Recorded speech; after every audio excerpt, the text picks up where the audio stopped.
So he is working on Tunneling Claws right now. It will be able to sneak under the force fields and hide from the army. Unfortunately for Idra, though, oGsMC does have an Observer, which will allow him to spot cloaked and burrowed units, so it will render that aspect of the Tunneling Claws pretty much useless. Yeah. MC throwing down a forward pylon at this moment, looking to put some pressure on Idra, maybe pressure the third. Yeah, it looks like he's going exactly for it. He's poking up just to see what's going on at the gold. We got a counterattack from Idra back to base.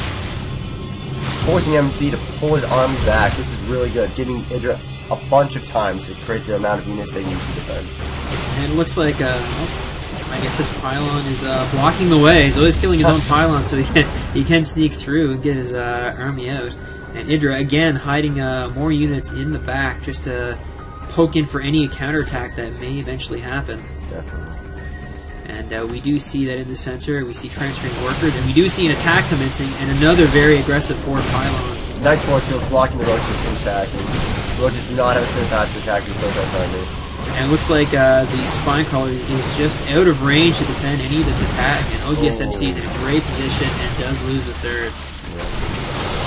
Ooh, catching a bunch of Roaches off guard. Look at that perfect arc right along the Vespene Geyser. That is a beautiful sight. Just enough room for his to sneak in. Just to keep poking at those eggs. What a boss. Yeah. And it looks like, the counterattacking Roaches were spotted, and in response, wisely throwing down 2 pylons to wall it off. And we do see Idra, in the meantime, defensively, is throwing down creep at all these different locations just to spot any possible potential expansion. A little engagement here. Idra running right up against the Stalkers. Roaches really good against Stalkers when they get good position. Look at that massive damage, too. Oh my goodness. No force field really going to stop that. The advantage Stalkers have against Roaches is the range, so the force fields are very important.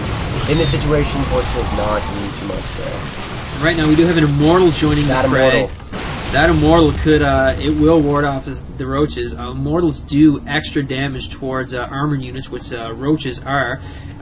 We do see versus armored 55 damage, so they are devastating against Roaches. Pretty unbelievable. So definitely a wise solution there. We also have Blink being researched. Again, like Ryan was saying, mobility is key, and Blink is the answer for Stalkers. Oh yeah.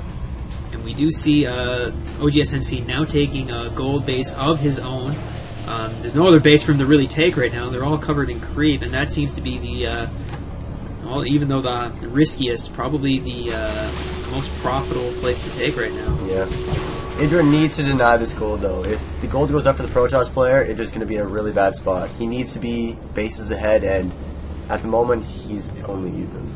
And right now, like I was saying earlier with the choke, it looks like oGsMC is basically controlling it. He does have a few sentries there, could use a few more, but if he catches Idra out of position on those chokes, he could do some massive damage and really whittle down that army. We do have Pathogen Glands completed for Idra and about 5 Infestors coming out. Infestor, an extremely powerful spellcaster unit for the Zerg. Able to cast fungal growth and spawn infested Terrans, which do unbelievable damage. Definitely, they're an expensive unit, but they are very effective. If he does catch a fungal growth on these Stalkers, not only will it do some significant damage, it will prevent them from blinking and repositioning, allowing the Roaches just to tear right through them. Yep. We do have Neuroparasite being researched, which is the mind control ability for the Infestor. Definitely. It's very commonly used on Colossus. They are excellent units of mind control. They do so much splash damage. Maybe Idra's thinking of taking control of the Immortals. Stalkers also being armored means that these Immortals, if controlled properly, will do some severe damage against them and also keep them from attacking Idra's own army. That's good thinking. Definitely. This will be a very interesting play. This choke, though, is still a big problem. oGsMC is definitely defending it vigilantly. We do see Idra getting close to max. He's going to want to attack his Protoss opponent when he does get maxed, because any other time is just wasted. He needs to get rid of the units so we can reinforce. Definitely. He looks like he is gearing up. He is building up quite a swell of resources at the moment, so he's going to be able to reinforce this. Cute little Blink trying to pick up an Infestor. Really nice force field blocking the Roaches. We do see mind control, although it is quickly shut down. Oh. I think that's exactly what Idra is gunning for, trying to gain control of those Immortals. Yep, definitely. oGsMC rearranging his army. Gonna try to take these roaches out. Oh! Oh, they're out of position! Huge parasites on the Immortals, doing massive damage to all the Stalkers. This is really, really good for Idra right now. And he rushed the roaches in to make sure that the infestors couldn't be picked off. Look at that position. Beautiful Tunneling Claws burrow. And Idra is now just forcefully running straight in with his roaches. We see fungal growth going down. Huge damage. Preventing all these stalkers from blinking away, and they're doing huge damage. Idra has won the game. GG from oGsMC. Unbelievable comeback. What an excellent play. That neural parasite on the Immortal, I think, really sealed the deal. Definitely. And the Roach Micro was absolutely excellent. So we will see you guys next time. This is Devin and Ryan. Thanks.